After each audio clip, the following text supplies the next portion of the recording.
Proverbs 27:17 says, iron sharpens iron, and one man sharpens another.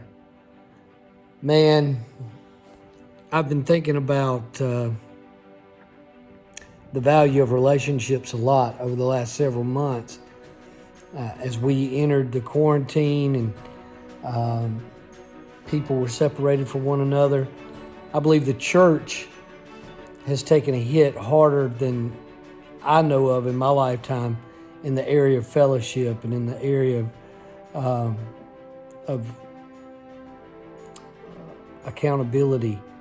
And I'm reminded of these verses just remind me of how we need each other and how not just as men do we need each other to hold each other accountable and encourage each other, but as the family of God, we need each other.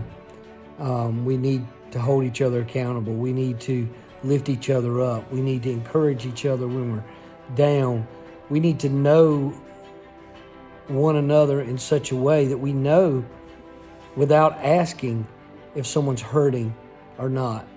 And we need to know that people know that about us, that they know if we're hurting or not, and that our church family loves us, and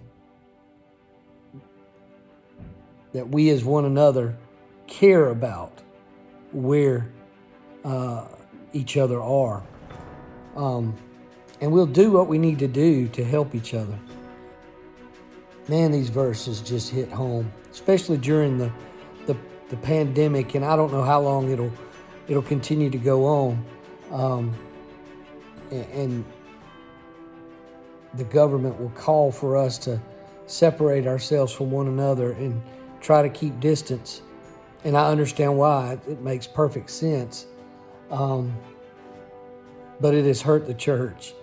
It has hurt the church. It has hurt people to not have that interaction with one another that they once had. And nobody really talks about that and the value of that in a very difficult pandemic, a very difficult situation, but it is real. Anyway, Proverbs 27:17 just reminded me of the value of caring for one another and being there for one another. I hope you guys are encouraged today, and we're going to wrap this thing up tomorrow, the 28th. I hope you're blessed, and you have a great day.